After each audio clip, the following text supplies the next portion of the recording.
Hello and welcome to the Armenian News Network Groong Week in Review. This show was recorded on October 1 and 3, 2022.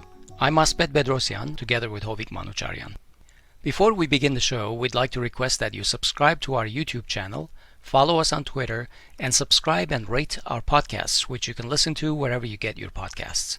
We're very active on Facebook, both as a group and a page, and all of our Groong links are on our Linktree page. We'll make sure you can find it on all of our profile pages, so you can click on it and find us all over social media platforms.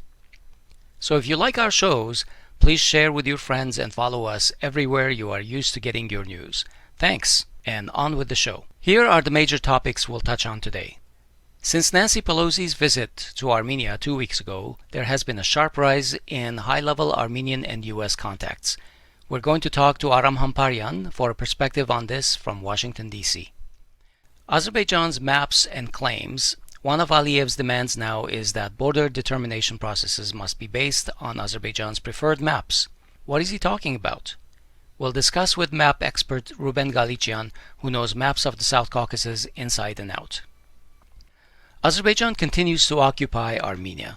During September, Azerbaijan has repeatedly violated Armenia's borders and killed hundreds of soldiers, including cases of grievous war crimes such as the brutal point-blank murder of Armenian soldiers taken hostage.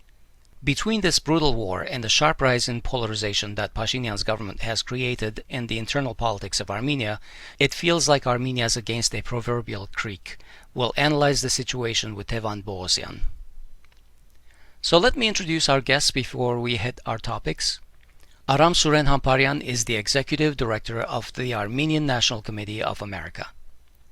Rouben Galichian is an author and specialist of Armenia's maps and borders through 2,600 years of history. His works can be found on RoubenGalichian.com. Also, we have Tevan Poghosyan, who is President of the International Center for Human Development. Mr. Poghosyan was an MP in the National Assembly between 2012 and 2017 from the Heritage Party. From 1997 to 1999, he served as the Nagorno-Karabakh Public Affairs Office Director in Washington, D.C.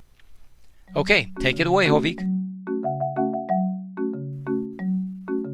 Here to talk about US-Armenia relations right now, we have Aram Suren Hamparian with us. Hello, Aram. Hello, Hovik. Good to be with you. Thanks for joining us. So over the past weeks, we have seen an unprecedented intensification of contacts between Armenia and the West, specifically the US. First, earlier in September, we know Rouben Galichian made a bunch of publicized trips in the States, even though at the time it seemed that the trip wasn't very successful because he didn't even manage to meet his counterpart, the Secretary of Defense. However, since Azerbaijan's brutal aggression on September 13 and the subsequent attack on September 28, there seems to have been an unprecedented diplomatic appetite from the West. First, we had the visit by Speaker Pelosi, of course, on September 22nd. There were other events such as the conversation between Arad, Mirzoyan, and Biden. Pashinyan had a long discussions with Blinken. Rouben Galichian visited the US, and he may still be there, but during his visit, he talked with Jake Sullivan. He had a sort of a meeting with Hikmet Hajiev that was unannounced. And Galichian also publicized that he had meetings with at the CIA headquarters, which is interesting. And David Babayan is in the United States. I believe he's in the West Coast, but he was there in the East Coast earlier. On top of all this, there was a surprise visit by Pashinyan to France, followed by Paghosyan. And during Paghosyan's visit, France agreed to expedite a fact-finding mission to evaluate the situation in Armenia. So, the first major question that we want to ask is the surprise tweet that you made, that the ANCA made, Aram, and it was that, for the first time since the rebirth of Armenian independence in 1991, U.S. policymakers, under sustained bipartisan congressional pressure, are considering the sale of U.S. arms to help Armenia's defense against Azerbaijan's relentless aggression and ethnic cleansing. I want to understand, Aram, what discussions have you had with legislative or executive branch members about this topic to make that tweet? Obviously, can you sort of help shed more light on this issue and how it came about? Sure. Now, you've set the table very well, Hovik. The driver of the changes that we're seeing, all the changes that we're seeing in terms of U.S. interests, the discussion of arms, the measures in Congress, I think at the prime driver of these changes was Speaker Pelosi's trip to Armenia. That was really a very, very significant move. It was consistent with what she did in Taiwan. And I want to explain this to your listeners. I think that she wanted to send very important messages, three messages. One to the people of Armenia, that America stands with you. One to the people of Azerbaijan, which is we're watching. And one to the US government. And this is significant. This is very significant. The US government has failed its Armenia policy. It's really just abandoned any sense of what our real interests are, what our true American values are. And it's just gone all in with Turkey and Azerbaijan.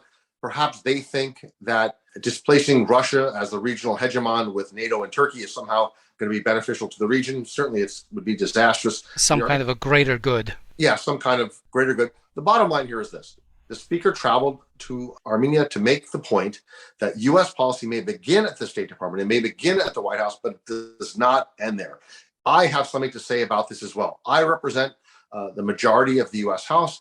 I am allied with many, many senior Democrats who are very long-standing friends of the Armenians, from Adam Schiff to Frank Pallone to Carolyn Maloney and many, many other senior members of the U.S. House, that we have a stake in this as well, and we're not prepared to let the American voice, right, be one of a cynical geopolitical game playing in the region at the expense of our values, frankly, at the expense of our interests. So I think that her travel there was like profoundly important and had major ripple effects. Elements of the U.S. government that like to play like to keep score about the countries in the region, as if it's some kind of game of like, where do they line up on these various the various spectrums of U.S. geopolitical interests. And if Armenia's on the wrong side, well, then they get no sympathy or they get no support. And if Armenia's, would shift to the right side, like that kind of game playing, it has its place, I guess, in D.C. There's that a little bit of that culture. It's a kind of a childish culture. And her move there essentially said, no, we're going to operate at a level higher than that. And whatever the geopolitics, we're not going to abandon the Armenian people. Whatever the geopolitics, we're not going to leave the people of Artsakh without support. We're not going to leave the people of Armenia without defense. We're not going to just give Turkey and Azerbaijan a free pass to wipe out Armenians. As recently as today, we saw the execution of at least 7 Armenian prisoners, helpless, defenseless prisoners. Geopolitics can never justify that. So, but her visit, I think, was a course correction. So for your listeners, I would stress that point. It was a course correction, a recognition of a failed, deeply flawed policy that has gone off the rails, and she's trying to bring it back on track. That's what she did. That sparked multiple discussions. One of those was, should the U.S. be materially supporting Armenia's defense, right? We are, well wired into the think tank community, into the diplomatic community, into the defense community, and also obviously Capitol Hill, where we have many, many long-standing relationships. We heard from multiple sources that there was a discussion underway regarding the U.S. materially supporting Armenia's defense. Where that discussion goes, it's not clear. There are a lot of different equities at stake here. Pelosi's trip moved the debate. It shifted the debate in a healthier direction, but didn't erase the impact of a lot of pretty hostile voices in D.C. who are perfectly satisfied to see, frankly, Armenia dismembered. There's not a lot of people in D.C., at least among the sort of the career track folks, not a lot of people losing sleep over Armenia losing lives, losing land, seeing its young sons tortured and executed on video as a point of pride for Azeri soldiers to share. So there's still really some hostile voices in the city, and they're going to try to throw a monkey wrench in the works. There'll be others who are like, well, how can we be helpful? There'll be some voices in the middle saying, is this really where we want to go? Is this actually going to be helpful to Armenia? What are the considerations regarding third-party transfers? What's the framework of giving or sending or selling even U.S. arms to a member of the CSTO? Like, there's a lot of. It's a complex issue. It's not something that I think can give a yes or no answer to. But I think there was a discussion. It was the first time, I think, the last 3 decades. We'll see where it ends up. But I think Pelosi's trip sparked that discussion and many others, and that was a very, very helpful thing. And I think it shows that the capital that we have, frankly, is not going to be how clever this or that diplomat is, or how the foresight of any particular official here or there. The capital that we have as a community has been the capital that we've earned over decades, that the Armenian National Committee of the San Francisco Bay Area, going back to the mid-'80s, working with Nancy Pelosi at the local, state, ultimately national level, those relationships matter. And I think that's a big, big part of our resource base as a nation.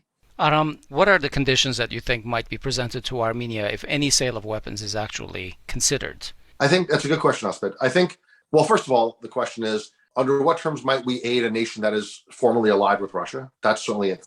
And given the Ukraine situation, so much of Washington is seen through the Russia-Ukraine lens today. It's as if almost nothing else matters. And then third-party transfers. I think third-party transfers would be very, very high on the list as well.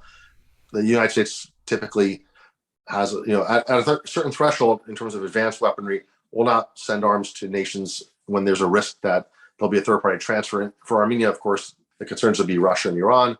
But those are the types of things that would be discussed. Those are maybe like the ceilings on what's possible. The floor is something like there's probably voices in DC that A, sincerely want to help Armenia, and B, might view a U.S. aid program as a way to play geopolitical games and kind of create space between Moscow and Yerevan, things of that sort. That's how this city thinks. It's how this city works.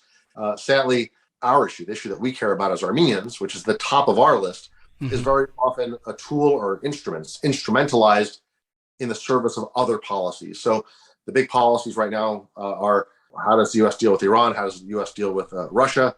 How do we deal with Caspian oil? And how might NATO project power, perhaps at the expense of Russia in the Caucasus? These are the games that are being played.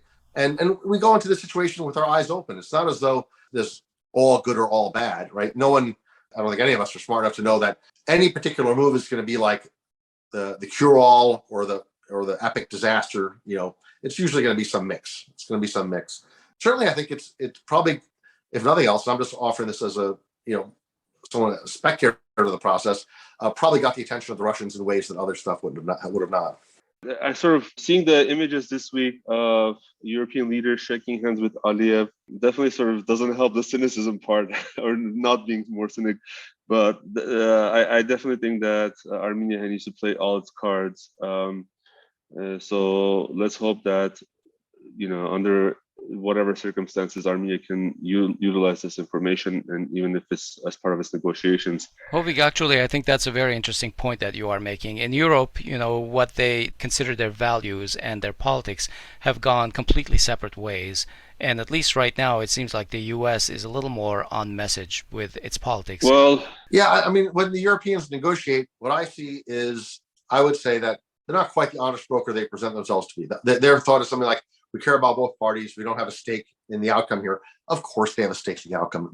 As Hovik said, they're embracing Azerbaijan as a alternate energy, a very minor source, but nonetheless an alternate source of energy. And they have business to conduct with Azerbaijan. They want them to send their energy west to Europe, not north to Russia, south to the Gulf, east to China. They want it to travel in the direction they want it to travel, and they'll make compromises toward that end. The compromises, as it turns out, are at the expense of the Armenians. So if we're looking for a neutral arbiter, they're not the neutral arbiter. They're not the honest broker. And I think at some point, at a certain level, Armenia needs to engage in all these processes and not kind of reject them out of hand. But I think we could be a bit more outright about saying we have no illusions about the neutrality of this process. We may owe it to various international stakeholders to engage with them, but we don't owe them willful ignorance, or we don't need not close our eyes to their biases. Yeah, and I'd like to point out that all of this talk about Azeri gas, at the doubling that Aliyev has promised, represents only about 7 or 8% of what Europe is getting from Russia. So it's a tiny amount compared to what Russia presents as a source of energy for Europe, and that's why we're seeing all this handshaking and smiling. To be honest, Asbed, I just want to quickly say this and move on. I don't think, at least I personally don't think, that the U.S. is any more honest than the Europeans are. But nevertheless, it's good to see at least some wiggle room Armenia may have or may derive out of this. I agree. Yeah. So let's move on to the next topic, which is over the past few weeks, there have been news about congressional resolutions related to the Azerbaijani aggression. In the Senate, friend of Armenians, Bob Menendez, introduced a Senate resolution demanding the halting of U.S. assistance to Azerbaijan. Specifically, the resolution calls on the president to make a determination on whether Azerbaijan should be subject to sanctions under the Global Magnitsky Human Rights Accountability Act. And in the House, a resolution condemning Azerbaijani aggression was introduced by Jackie Speer, who accompanied Pelosi on her trip to Yerevan. and the co-sponsors were Congressman Lone, Adam Schiff, and Anna Eshoo. Two of those were also on the trip with Pelosi. So specifically, what was interesting to me, point number 7 in that resolution in the House states that the U.S. reaffirms its support of Armenia's sovereignty and territorial integrity, as well as that of the Republic of Artsakh against Azerbaijan's military aggression and blatant violations of international laws and norms. So Aram, what is the significance of these resolutions in general and the likelihood of them passing? Let's begin with that. Okay, first let me say that they align very much with the policy priorities of the Armenian National Committee of America, and obviously we're very engaged with all of those offices. So here's the situation. The 3 resolutions you mentioned, the 2 in the House, the 1 in the Senate, they cover a lot of the same ground, which is holding Azerbaijan accountable. That's the bottom line, holding Azerbaijan accountable. There's the language on Artsakh, which is excellent, but it's basically to hold Azerbaijan accountable.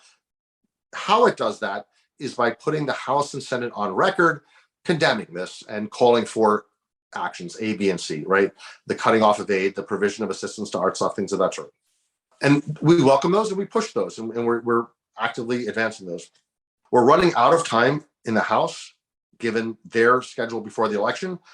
You know, we're always hoping and always hopeful, but I'm not sure I see a clear path to House consideration on the House side of the 1351 and 1400, although we'll keep pushing. But it looks like the House will stay out of session until the election. Things can change. We always remain vigilant, and always, even if there's a 5% chance, we're always going to push. The Senate will likely remain in session, and that's why the Menendez resolution 797 has a fair chance of adoption. But I want to focus, Hovik and Asbed, on a 4th piece, and that is an amendment that Senator Menendez offered to the National Defense Authorization Act. That is not a resolution. It is not aspirational. It does not state a position. That resolution, very short. If you read the text, you probably wouldn't even understand it, because it basically strikes the waiver provision from Section 907. It takes from the president most of his latitude in suspending the enforcement of that law. That has been offered as an amendment to a defense authorization bill, which is a must-pass bill. Doesn't mean it has to pass before the election, but it's a must-pass bill. And that we're placing a huge amount of energy behind that, because that's what we need to do. Not because we think we're going to materially starve the Azerbaijani military of the means to kill Armenians. They have those means. But because the provision, the ongoing eligibility of Azerbaijan for continued U.S. taxpayer-funded military aid sends the signal to Baku, to Aliyev, that whatever he's doing is perfectly fine.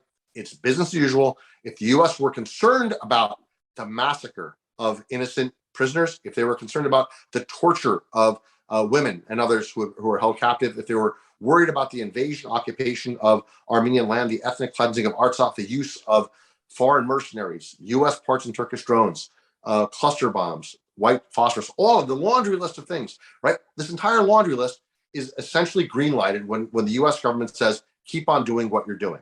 Keep on doing what you're doing. Right. They have to stop the aid. And I'm going to tie this back, Hovik and Asbed, to the Pelosi visit, which is, this is her way of saying, this is not right. What we have done is to green light Turkey and Azerbaijan's attempted annihilation of the Armenian nation. And there may be parts of the U.S. government that are perfectly fine with that. In the cynical corners of DOD and state and CIA, there are people, as I said before, who lose no sleep over dead Armenians.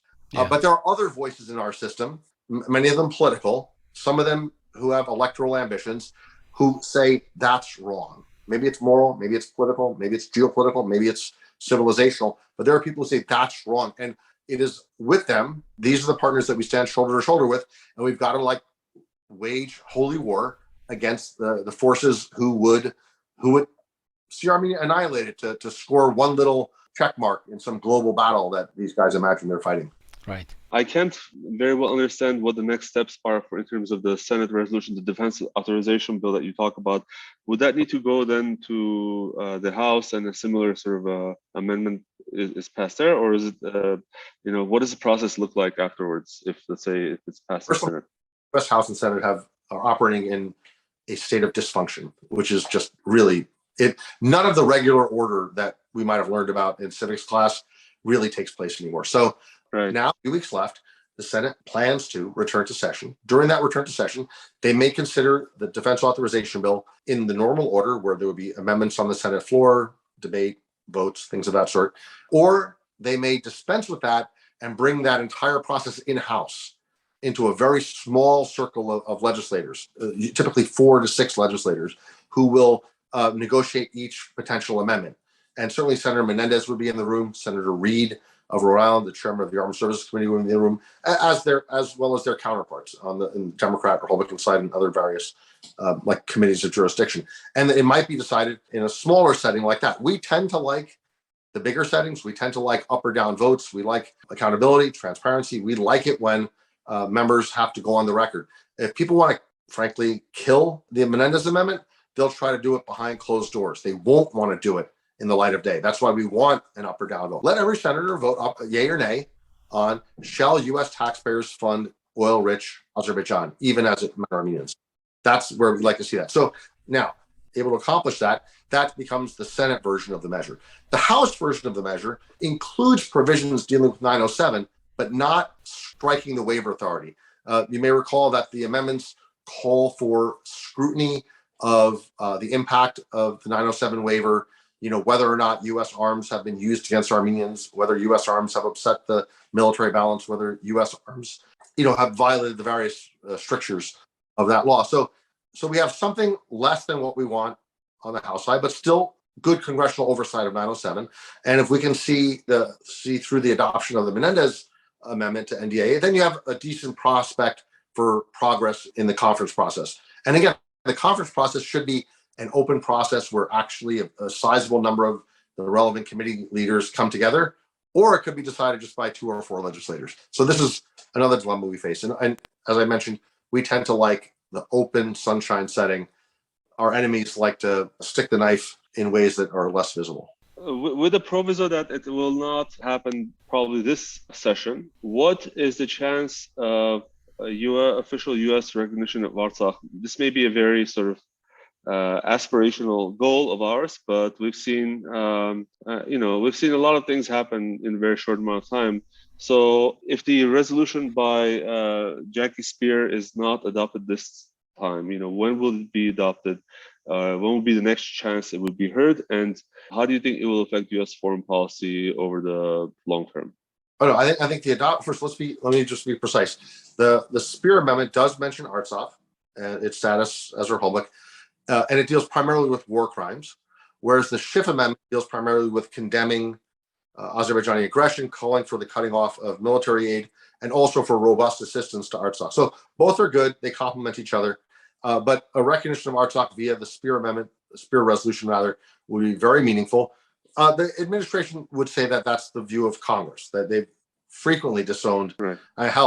Genocide was recognized. They disowned the acts of Congress as if some like space aliens had recognized not the elected American people. It's like pretty pathetic, really pathetic. And I'm glad we roll them on that, and we have to roll them on this. The U.S. government sadly was on the wrong side of the Armenian genocide. Today, that sadly, at least the executive branch is on the wrong side of Artsakh, and they need to come to the right side. So, more precisely, though, in answer to your question, the House will return after the elections for what they call a lame duck session, and that will extend probably from November 9th, 10th through January 3rd when the new Congress is sworn in. And sadly, Congresswoman Spear will not return. She has announced her resignation. We will miss her dearly. She's been a great champion. Okay, thank you, Aram. Thanks for taking the time from your busy schedule. Asbed, I can't thank you enough. I can't thank Hovik enough. You guys do heroic work. I think good information is the foundation of advocacy, and we are blessed to count you as great communicators, great sharers of information and insights and analysis. Thank you. Talk to you soon. Thank you, Adam.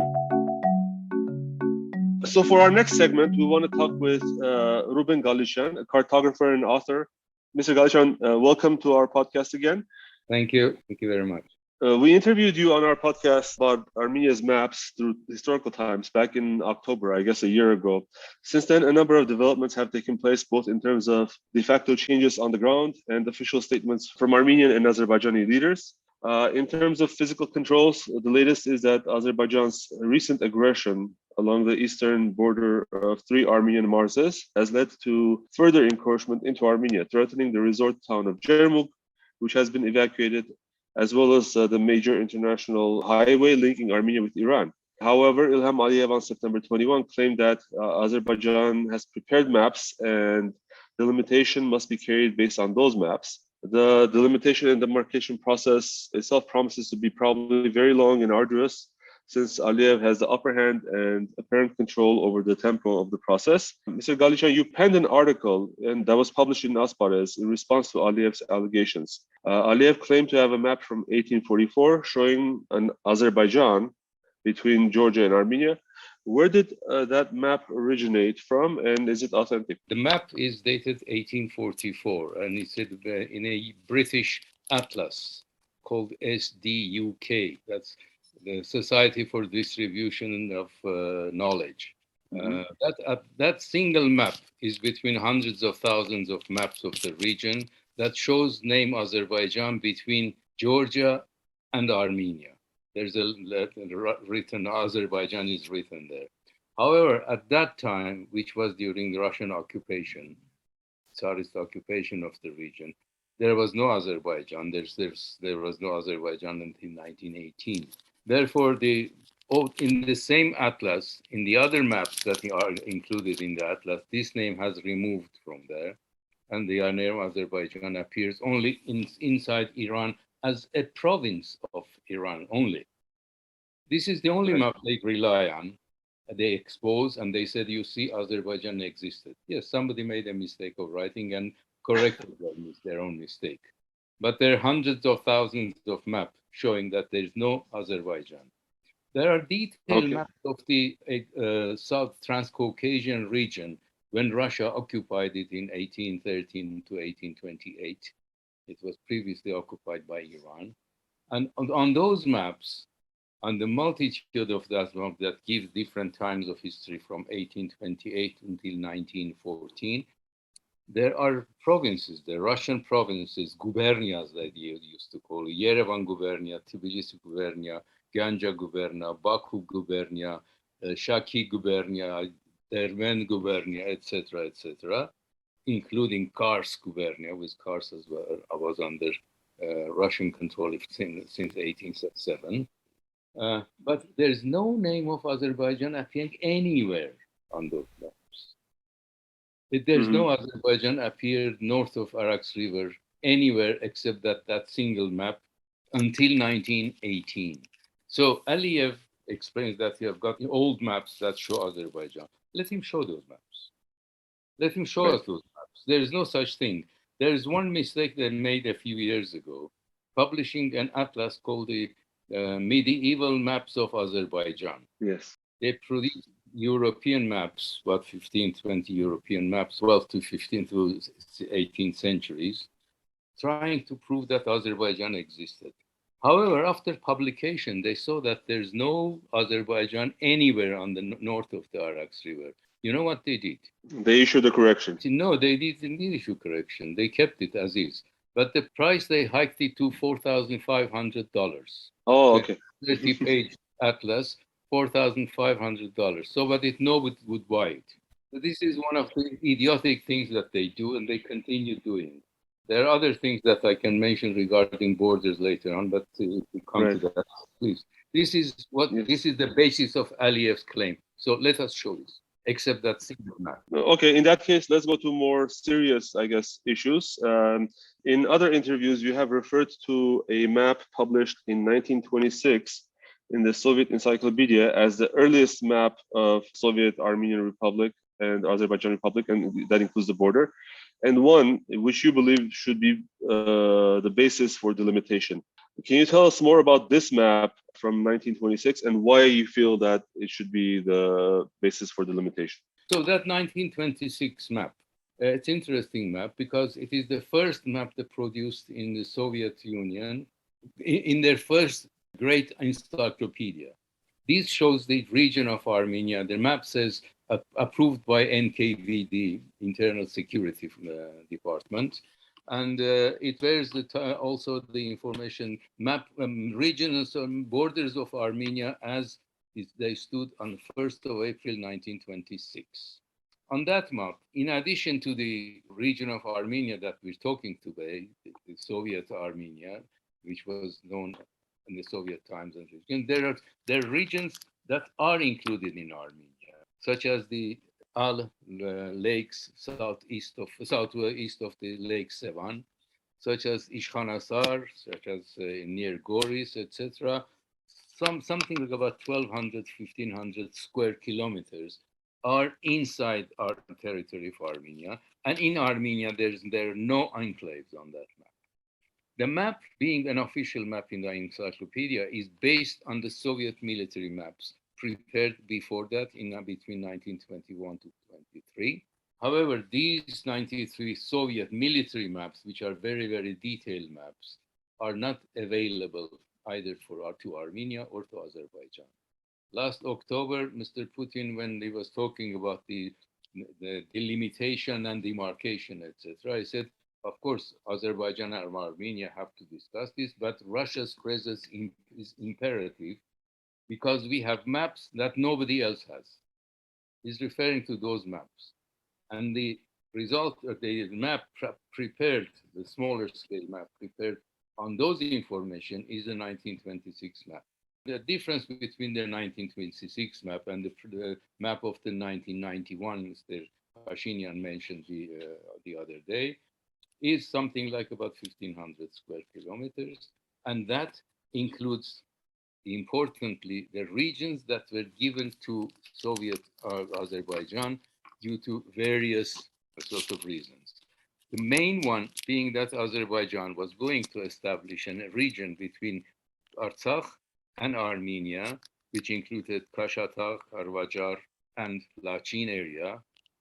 And those areas for Kurds, the region was going to be called Red Kurdistan Province.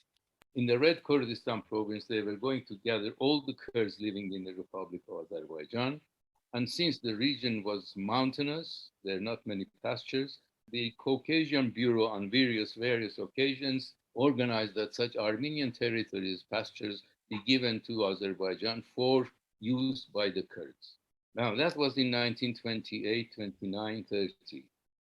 In 1932, Azerbaijan decided to cancel this establishment of Red Kurdistan.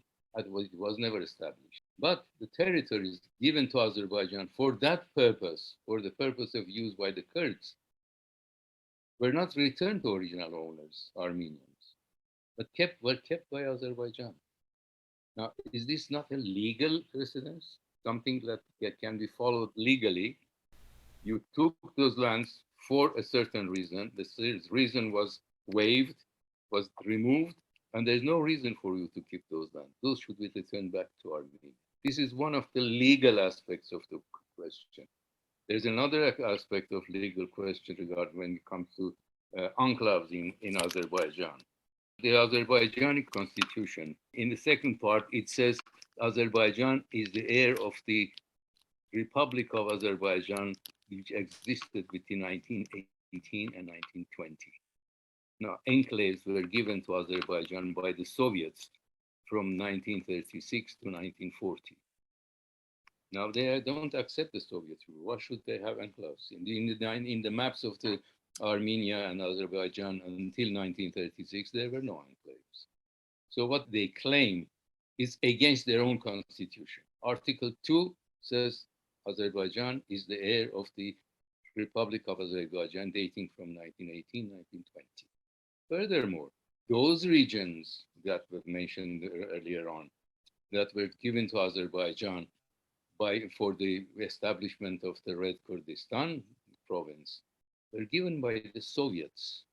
So if you don't accept Soviet rule, why should you accept the lands given to them? Should return them back to Armenia. And so it's also in those times, Nakhichevan was an issue.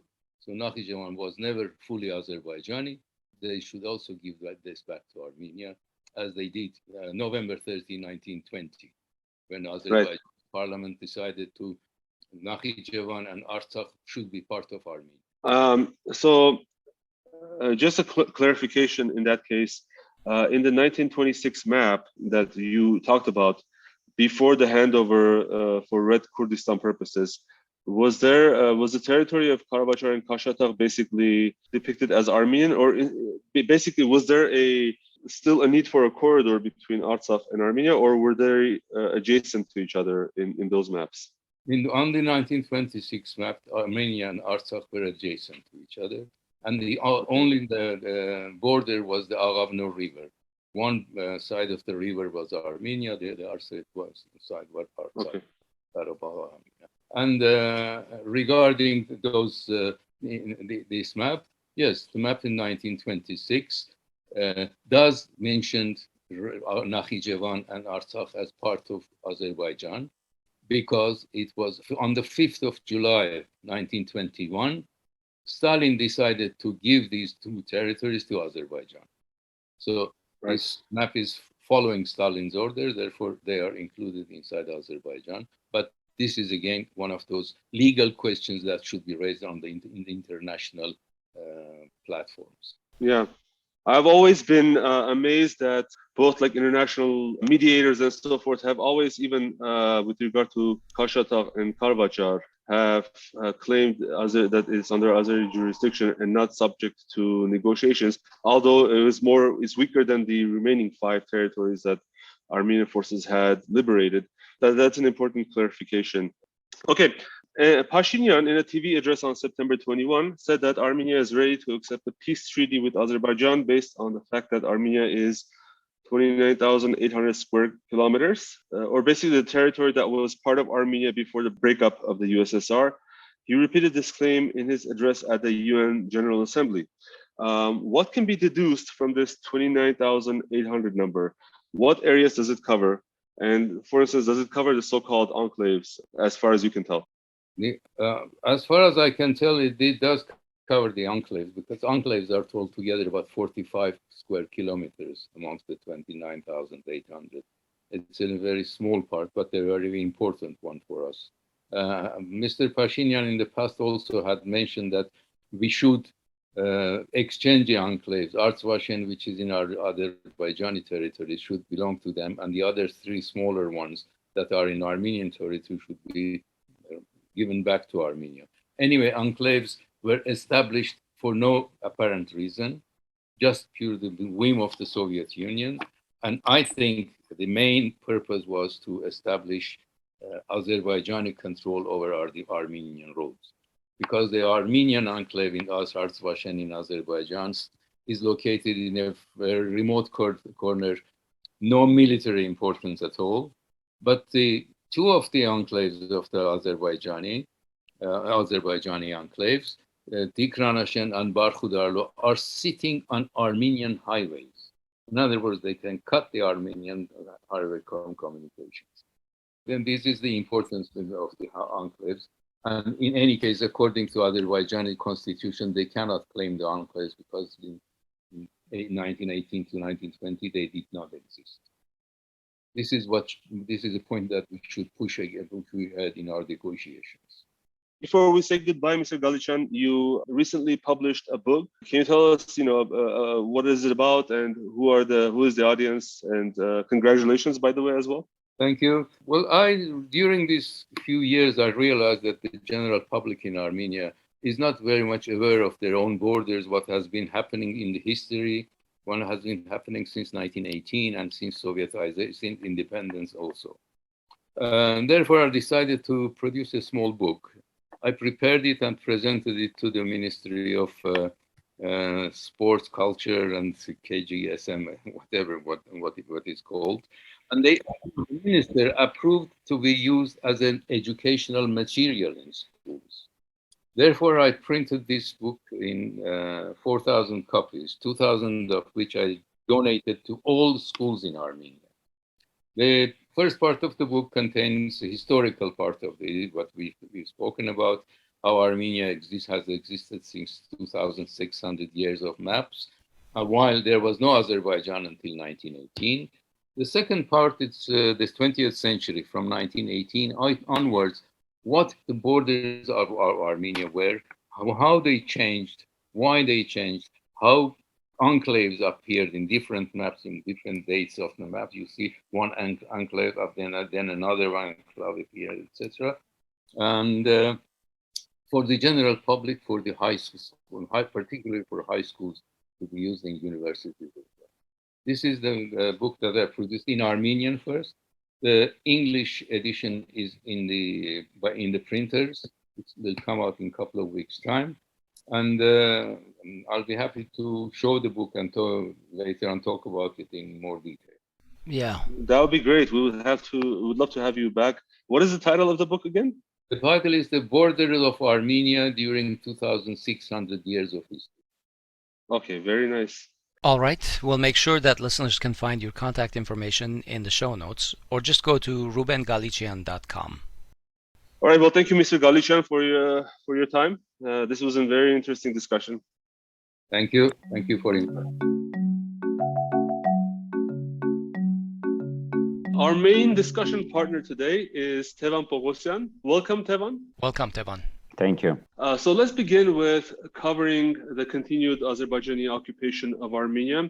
Azerbaijan continues to occupy large swaths of territory inside Armenia and is now conducting fortification activities along the newly established line of contact. Many thousands of people who have been evacuated from Jermuk and other populated areas close to the zone of hostilities are not going back. In fact, entry to Jermuk and other areas is by permission only from the military. The latest official casualty count exceeds 207, but we know that at least 3 people died on the 28th, but these figures haven't been updated for 2 weeks. Foreign embassies continue to publish travel warnings for travel to southern and eastern parts of Armenia. Tevan, let's begin with the most recent attack on September 28th. Just last week, as we said, Azerbaijan continued its military brinkmanship on September 28th and attacked an Armenian position with heavy caliber weapons. As a result, 3 Armenian servicemen were killed. Our condolences to the families and loved ones. Lieutenant Colonel Hovik Manucharyan, Sergeant Tevan Poghosyan, and Private Edward Hovhannisyan, eternal glory to all Armenian heroes. As confirmed by Pashinyan, the Armenian side was conducting engineering activities in order to fortify its positions after the retreat on the 13th of September. And apparently this was seen as a provocation by Azerbaijan, despite heavy entrenchment work from their side for their newly acquired territory, which is even visible from space. Tevan, why is Azerbaijan able to get away with such brazen attacks? What goals did they have when attacking, and did they achieve them? First of all, Azerbaijani goals and Azerbaijani and Turkish goals towards Armenia hasn't been changed for many centuries. Just to eliminate or kill all Armenians and not allow that Armenia state exist. Would it call a Republic of Armenia, or would it be jointly Republic of Armenia and Artsakh Republic? Doesn't matter. Just Armenian statehood in its existence is a problem for them, and they for centuries are trying to eliminate. That's why their goals are not changed. Why Azerbaijanis can get rid with this? This is just a simple answer, which is some foreign even experts start to pronounce after the very video that has been spread 2 days ago about how the Azerbaijanis are killing Armenian prisoners of war, that some of them start to say that past all atrocities of 44-day wars never been properly assessed by international communities. This is continue. This is continue because really international community is not caring about the situation in the region. And the most unfortunate side that today's ruling government of the Republic of Armenia is also not caring about Armenian interests. And what should they do to get revival feeling of our whole Armenian nation to again become one unified power and being able to defend ourselves. That's why Azerbaijan is able to fulfill all its wishes step by step. And actually, the most interesting point I would even notice, even in your question, that you said why Azerbaijan is still continue occupation of Republic of Armenia. It's not only Republic of Armenia; it's also continuing occupation of Republic of Artsakh. And see, like we already not even mentioning in our thinking situations related to Artsakh. This is the Yes. worst thing that we kind of accepted whatever happened 2 years ago and just simply only caring as of this moment about the situation with Republic of Armenia. But this is the real proof of but Montes' words about that losing Karabakh will start turning the last page of Armenian history of Armenian statehood history. And just now we pick up that last page and start to turn. This is the process. That's why Azerbaijan would be every day trying to improve their positions for their final wish, elimination of Armenian statehoodness. See, like even as you mentioned about last casualties on September 28th, it has been casualties of the soldiers who has been doing engineering work, which meaning that they captured the new territories, occupied them. They are now preparing all their fortification needed things. And when they see that even Armenians are trying to improve some of their positions, they're trying immediately destroy it for the point of view that whenever they would be ready for the new attack, Armenians don't have the properly prepared situation. And unfortunately, this is also the point of politics of today's ruling government, losing more than 2 years, doing nothing for improving Armenian security or border security at least, which has been fully under their responsibility and authority. Budget has been controlled by them. Parliament has been controlled by them. Ministry of Defense is theirs. All ministries that has been working on the borderline improvement or borders fortification has been under their direct order as the ruling government. And they've done nothing. And I think finally Pashinyan conceded that there has not been enough rearming over the last 2 years, but I think that he blamed partners for not coming through with the contracts that they have even supposedly paid. We don't know which partners because he said it's not Russia. First of all, I think we perfectly understand that it hasn't been the case with Kyrgyzstan, Belarus, or Kazakhstan. It has been about Russia. Now he's trying to play another game. Shifting blame, of course. Yes, another bluff of situations to say that I never use Russia. Then what? Does it mean that it's not Russia? He can say that some of our Nordic allies, meaning that it's on the north. And then maybe we would think it's about Belarus or Russia. But we perfectly understand that Belarus has never done something like this. And that's why I think just the situation is really the problem that today's we don't have government which are thinking about Armenian interests. And this is full stop sentence on the way that what kind of discussions we would be having. The problem is that responsibility and authority and resources that they has are not serving to strengthen Armenian statehood.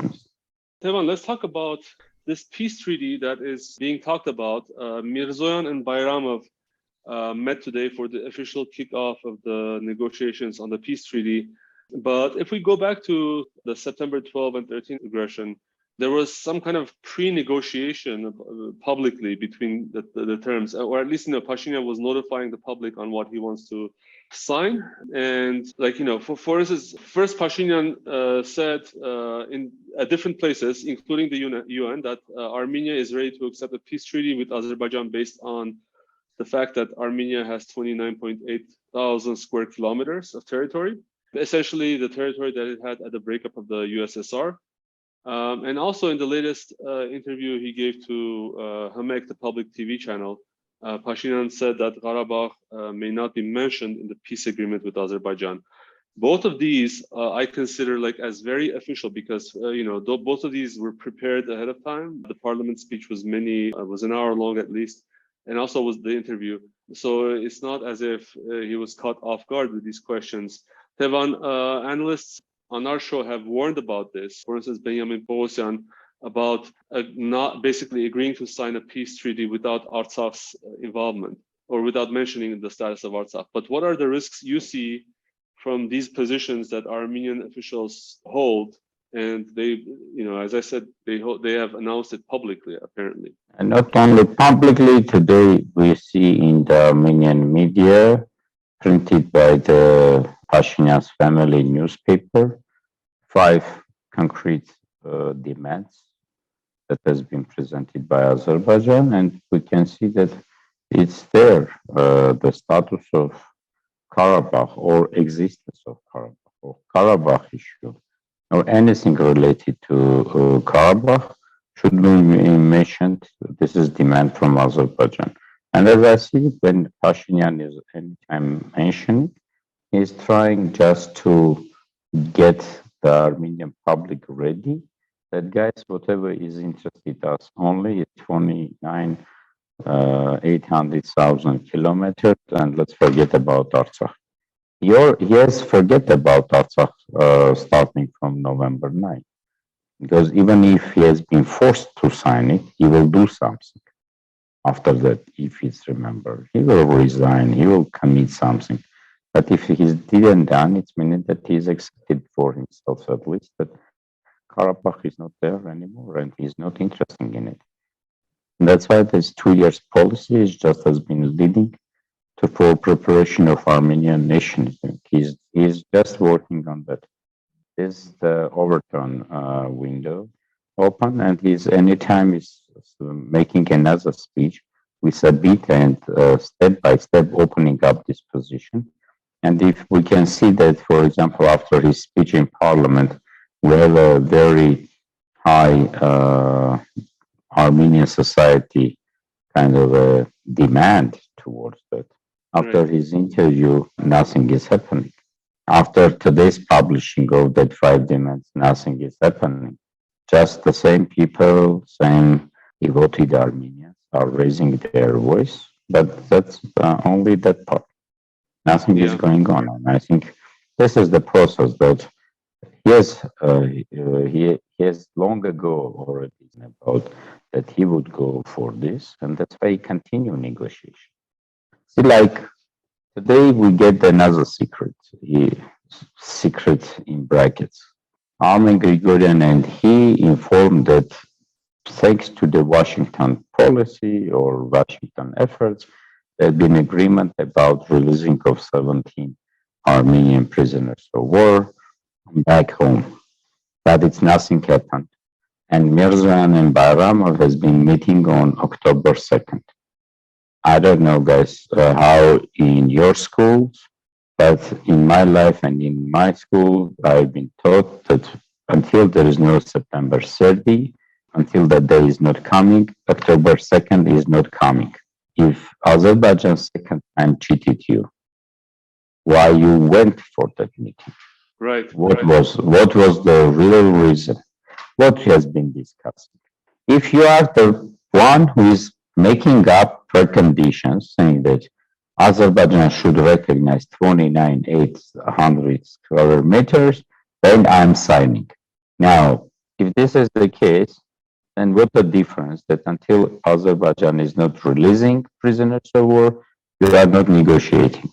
That would be the same. Azerbaijan by power will get more lands of Armenia, and he would accept that, so that, guys, Azerbaijan has demarcated by its force according to the maps of 2019 and 20s, when in all Azerbaijani cartography, the situation is following that Zangezur and part of the Gerarkunik region is belonging to them. Yeah, the Alexandropol Treaty, essentially.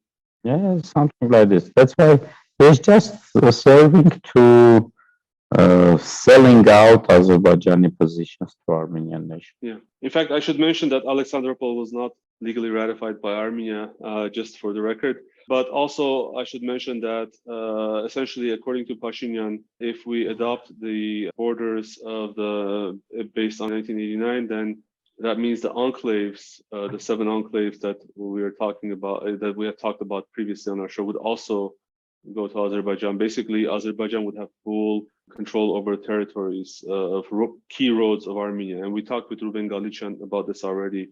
But Tevan, I wanted to ask you, this issue of leaving Artsakh to its own fate was already in the process. For instance, in Paris, when he was meeting with Macron, Pashinyan said, I think the start of the Azerbaijan Nagorno-Karabakh discussions can be useful. In this context, I must emphasize the role of France as an OSCE co-chair. That's, to me, is a little bit striking, because the OSCE Minsk group process was between Armenia, Azerbaijan, at least as of late. Armenia was included in that OSCE Minsk group process. So he's basically endorsing direct negotiations between Azerbaijan and Stepanakert, between Baku and Stepanakert, and it's actually pulling out of that process, while at the same time saying, long live the Queen, long live the OSCE Minsk group. And in fact, Haykakan Zhamanak also confirmed a few weeks ago, I believe, or a week ago, that they are negotiating directly with Baku. My question is, how is Stepanakert going to fend for itself with Baku, and how do you see this process work? Why is Armenia formally relinquishing its role in the OSCE Minsk group? Just he's agreeing with the Azerbaijani demand that in the peace treaty there shouldn't be any word about Artsakh. That's all. He's just cooking that process by every time making something like this and speaking like that. Second, so in OSCE, Artsakh was also been always there as recognized as the side of conflict. But the problem is just doesn't matter how many times you will be saying OSCE Minsk group co-chairs. That Minsk group co-chairs are not able to sit at the table with each other, which meaning that doesn't matter how many times you would be making statement, it wouldn't be there. But second, there's also Azerbaijan as a side of conflict. We're saying there is no Artsakh.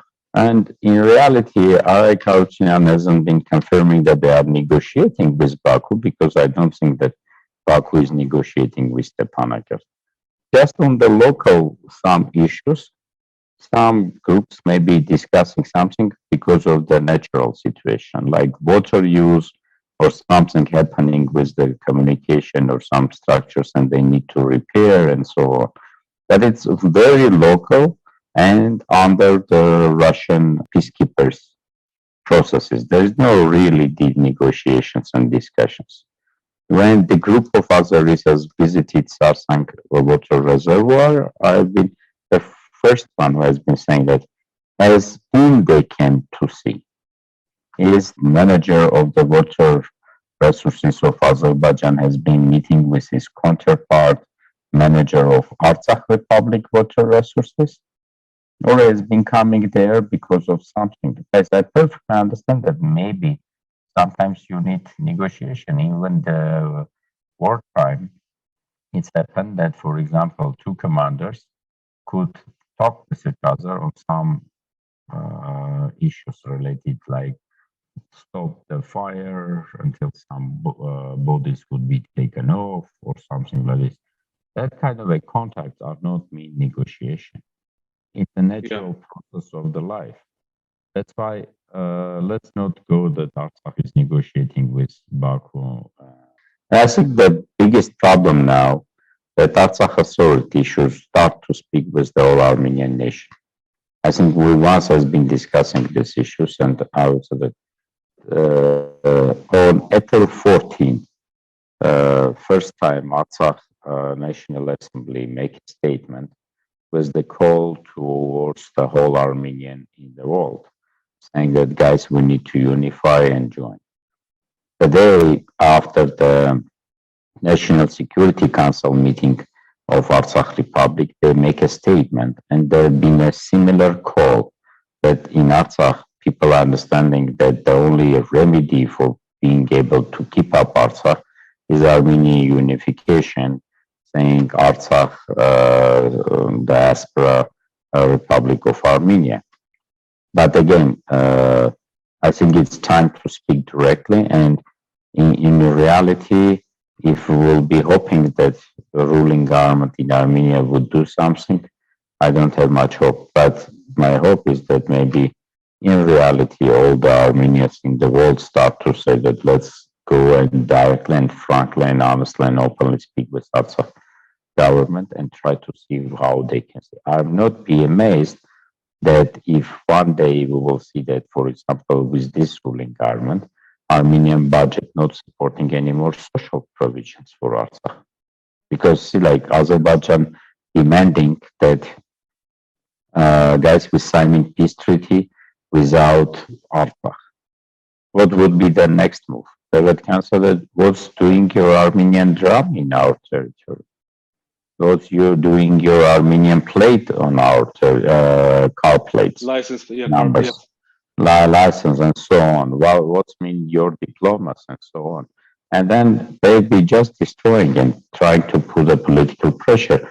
And the best example of peaceful, so-called in brackets, peaceful era was the 70 years of Soviet time in Nakhchivan, with the more than 50% of Armenian population. How much Armenians has been living there by the 1988? Only 1%? That's all, guys. And today, zero. Zero. This will be the result. And if in the Soviet time Azerbaijan was going with the 70 years, this Azerbaijan would be doing in a few months. Yeah. I mean, that has been, every one of our analysts has raised that warning. Tevan, let's talk about another aspect of this whole thing. We already talked about the issue that Armenia publicly blamed Russia without blaming Russia, and then for weapons. But also, the Azerbaijani attack was accompanied by more public accusations against Russia and the CSTO. Pashinyan and his team sometimes openly have accused Russia and the CSTO of inadequately reacting to Armenia's request for assistance. They said that they applied under point number 4 of the CSTO treaty, which requires boots on the ground military deployment, and that didn't happen. But to continue this accusations, there has been some news that there's been a lot of sort of media generated that Armenia should leave the CSTO. That message right now is being spread not by Pashinyan himself, but people close to him.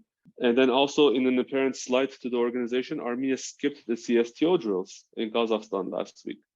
Now, we already talked about the usefulness of the CSTO in our podcast, and we can talk about it some more. But what's interesting is that most recently, specifically on September 29, Pashinyan said that international peacekeeper forces are an absolute necessity on the border between Armenia and Azerbaijan. And this was during or after his France visit. And France said that it supports the idea of sending international monitors to Armenia. What is the prospect of having non-CSTO troops on the Armenian border with Azerbaijan, especially if it's NATO troops, and we have then both Russia and Iran, Russia actively in warfare with NATO and Iran, not on the best terms with NATO. What is the prospect of having non-CSTO troops on the Armenian border with Azerbaijan? Let me divide your question in a few points. First, Armenia is blaming X for something. The same way as has been blaming CSTO.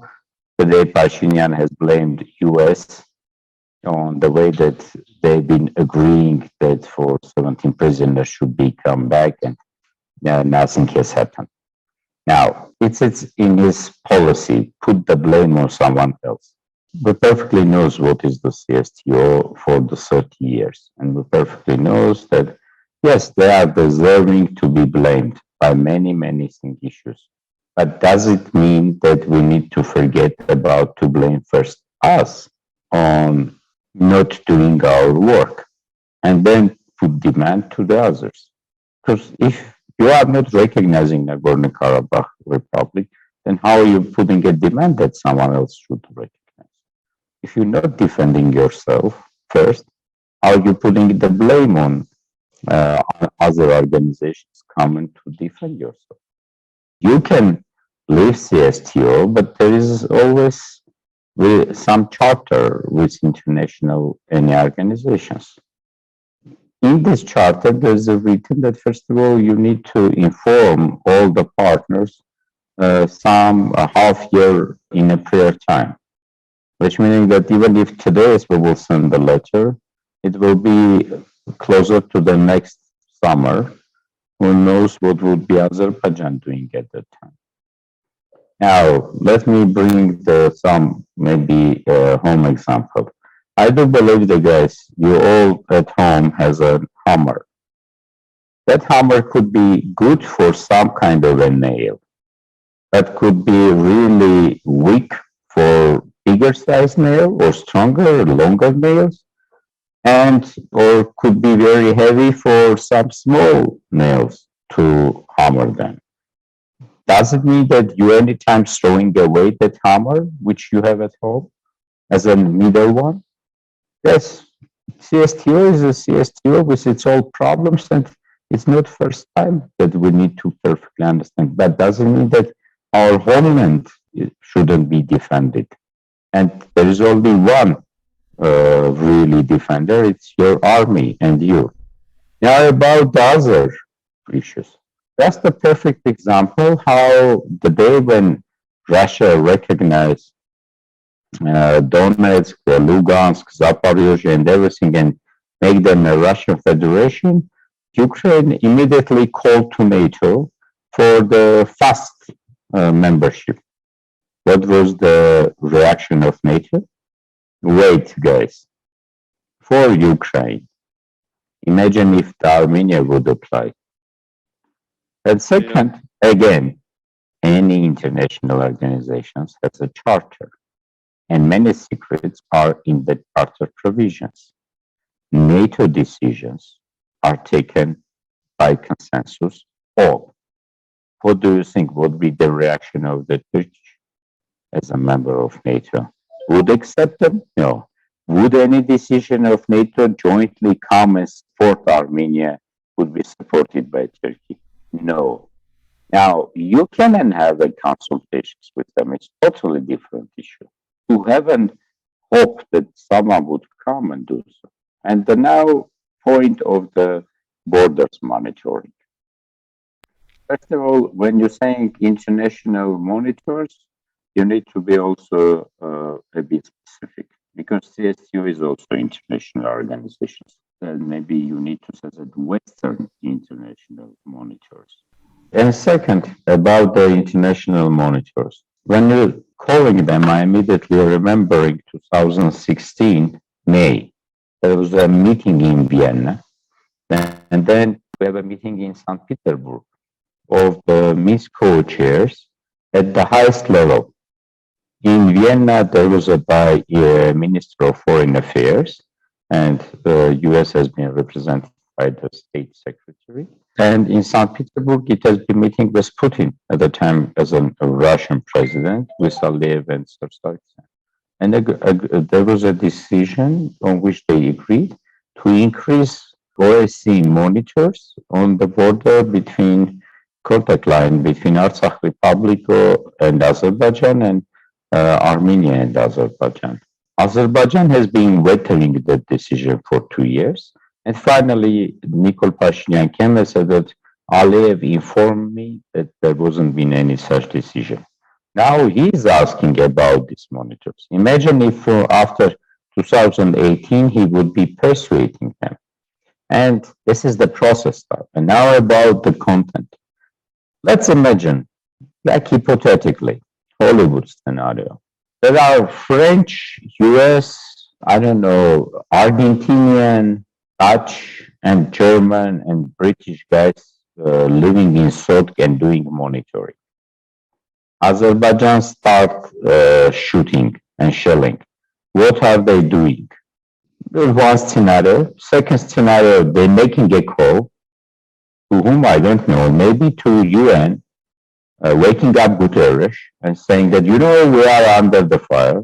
Or maybe they're calling to Brussels to wake up someone else there and say that, you know, what is the reaction of them? Are they immediately calling for UN Security Charter and saying that now we need to send the troops to Armenia immediately? That's technically, if you would imagine what means this monitoring mission and what kind of a mandate they have maybe there is some positive, very short term or very weak term of restricting Azerbaijan for doing fast something. But if Azerbaijan would make a decision, they would be shooting without anything. And there is a long, perfect track of proofs of this. How many monitors, international monitors, has been in Ukraine with Donetsk and Lugansk starting from 2014? What? Show me their result. How many international monitors has been with Abkhazia and Ossetia in Georgia? Besides of the papers work, I don't see any real change on the ground.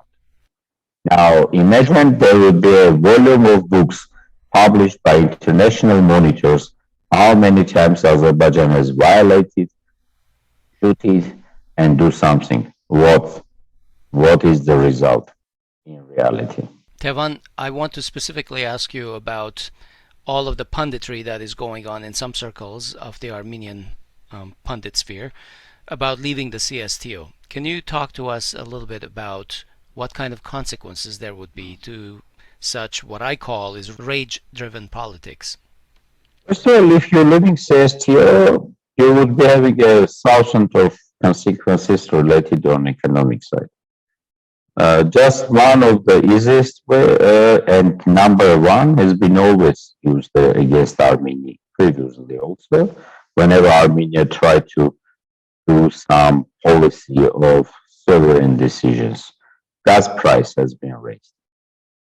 And imagine if the gas price has raised for Armenia. If some European developed countries have a problem, what would be the situation here? If the situation getting worse, who is the first beneficiary of this? Our enemies, Azerbaijan and Turkey. My congratulations to all of you. CSTO is also possibilities that many Armenians has been going and doing some money sending here. It will weaken Armenian diaspora positions. Second, if even tomorrow I left the CSTO, I wrote the letter and CSTO make a decision. Okay, Armenia, you don't wish, go, no problem. Can Armenia come up with the economic model which could be independent enough to create possibilities for us to have a strong economy? Would EU immediately accept us? I don't know.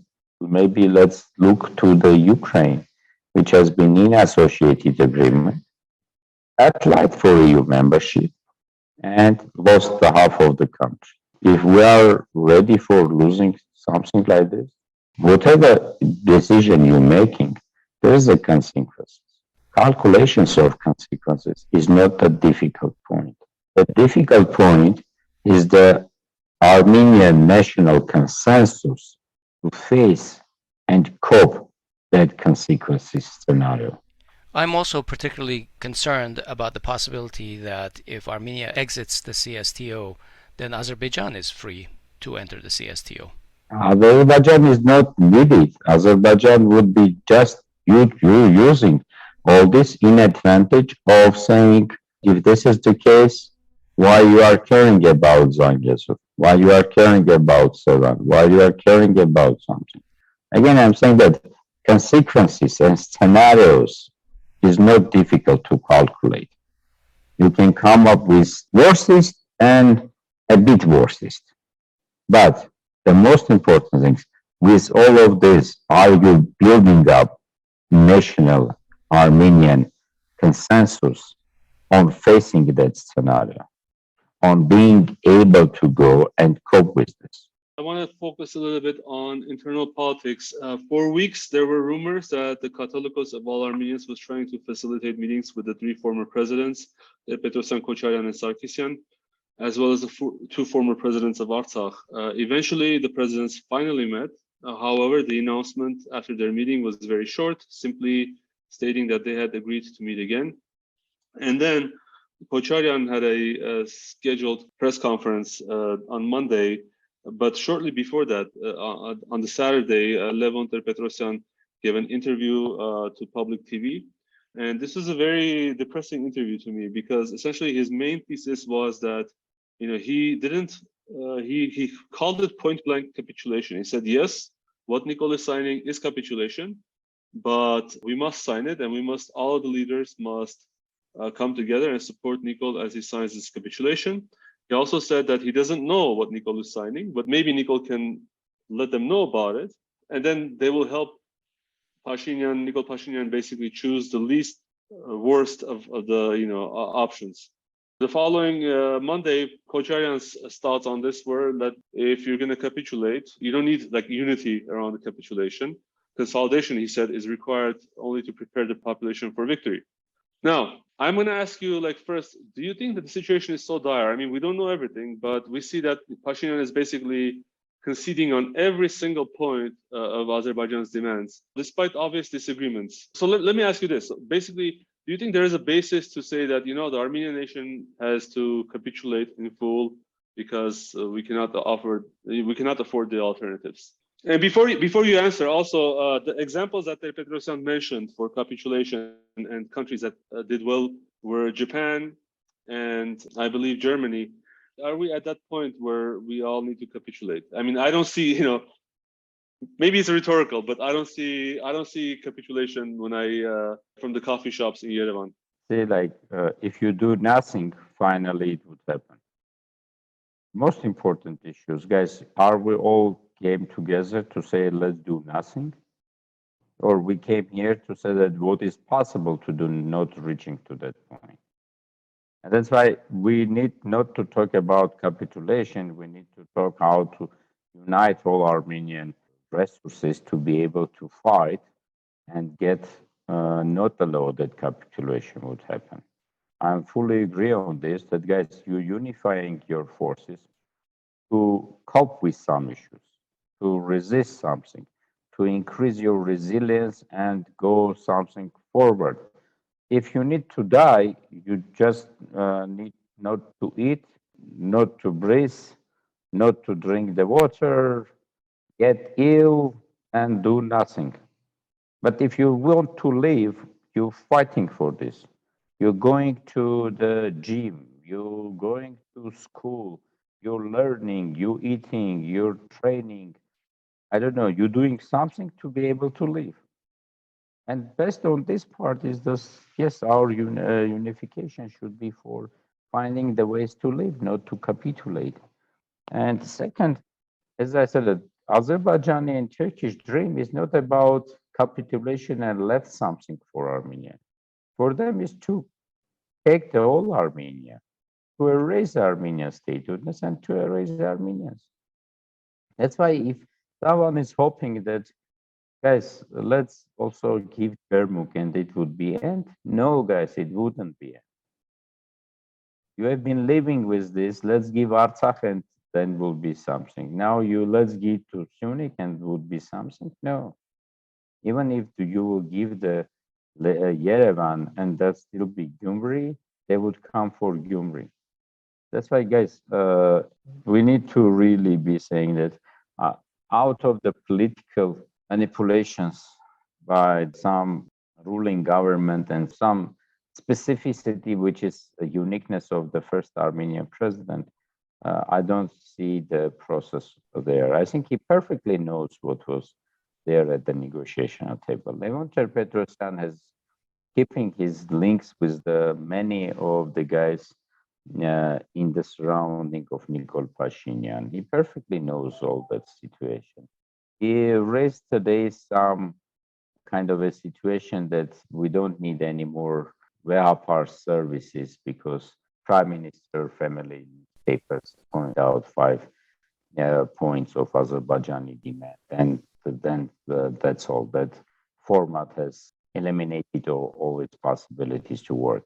Was that format for the just to read receiving information from Nikol Pashinyan and that's all?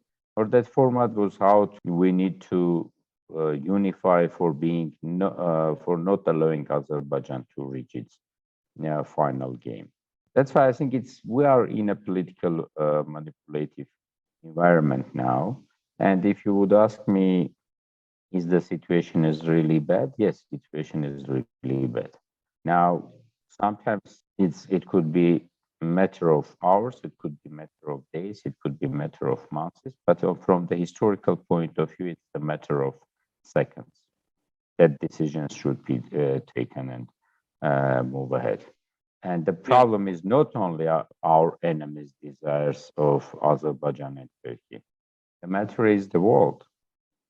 What will be in a few days, like how the Russian would be reacting on the aggression from Ukraine on their territory? Because from now on, they considering this is their territory. They considering it's the Russian Federation, and an attack on Russian Federation would be meaning something, physical attack. Yeah. The World War III would start, or something like this. I don't know in reality, and all of them would be playing just for the hand of our enemies, because ruling government is not able to attract such great allies who would come and do everything instead of us. Yeah.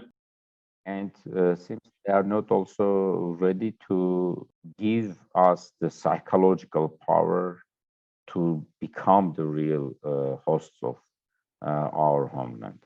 And this is the worst situation. Again, I think that doesn't matter how the international politics, all politics are local, and it's unfortunately internal. Our situation is the worst. We wasn't been able to overcome psychological crisis the same way as all other crises.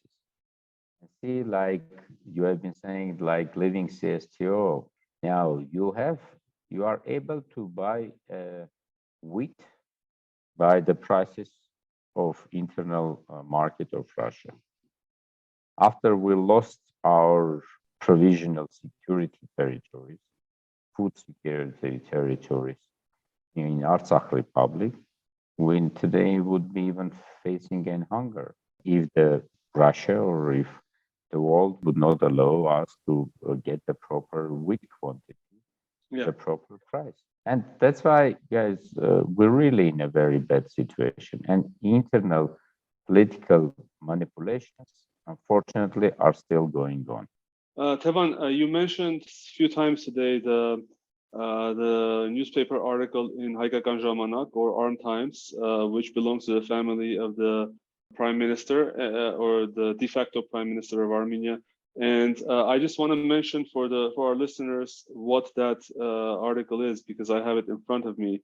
It's basically saying that, for your information to the Catholicos and the three presidents, here's what Azerbaijan wants. And it's an unsigned editorial. It says, full demilitarization or dismantlement of the defense army of Artsakh. Basically, even no autonomy for Artsakh, not even sort of cultural autonomy. Zero status. Yeah, not even no status for Artsakh, not even autonomy. Corridor through Armenia. Number 4, they want to do the delimitation and demarcation based on 1919 and 1920 maps, which you said, Tevan, could point to potential the invalid Treaty of Alexandropol, as well as point number 5, basically investigation on all the missing Azerbaijani soldiers from the first war, which could open potential, which I guess with the potential to extract criminal punishment from Armenia, but at least that's how the Azerbaijanis are looking for it. Essentially, we're seeing the de facto prime minister, both officially through his media and through all the satellites, telling us that this is what we need to do, and this is the capitulation, essentially. I'm surprised I don't see demilitarization of Armenia in this list, but probably it's in there too. I'm not sure. You said this, so I'll let you talk. But lastly, you said the situation is very dire, and I agree with you. I think that we all, everyone who listens to this podcast agrees with us. Tell us something positive as we leave, our listeners. What can we do? What needs to be done? Sometimes I feel that even if some people, let's say, God forbid something happens and Pashinyan falls under the bus, I don't know, or something. Even if he's removed by some disgruntled parents, the well has been so poisoned in terms of public confidence in all leaders of Armenia that I don't see any hope of unifying these people around a common cause of defending Armenia. What do you think? What can we do to get out of this situation? After the interview of, as you said, de facto prime minister by public TV, I immediately wrote the status very short. With all that, we needed to understand that the real desire of us to have a point is to having some goal or some dream. And I don't find anything else besides of saying that we need to recognize Artsakh Republic and try to start a new Armenian fight. Fight don't meaning only the war one, but the psychological fight for existence ourselves, based on maybe on the words of Monte. We need to get back Artsakh, to not allow to turn the last page of Armenian history. And I think today's maybe statement of Artsakh National Security Council with the point of calling and explaining about the unification and should we start to work in diaspora and Artsakh government also separately or directly working with the diaspora guys trying to get something positive on this. The world is changing, geostrategical map is really changing. We are in a very, very new architecting of world security or world situation. And we need to be able to unify, to be able to say our Armenian world, how to wake up Armenian nation. I have difficulties now to say, I don't have any recipe for this. And I think maybe if anyone would be early morning saying that I need to live long to tell the story to my grandkids. And what would be that story? What your grandfather has done. Live for the 2 generations at least. Live with the dream to see your grandkids. Live with the point that you need to be able to return to your village, to your roots, to go see. In other way, if you don't have that personal dream, it would be very difficult to unify us. Unfortunately, that monetarization of our prosperity, then when any political parties has been coming and saying that we promise to work for prosperity of Armenia. We need to change the content of word prosperity. Prosperity should be for me, I'm living with my neighbor, living in the peace. My neighbor is not dreaming to leave the country. My relatives are not dreaming to leave the country. We need to become more, and unfortunately, that dream should be initiating internally, personally in each Armenian, and bring up with this unification to the national dream.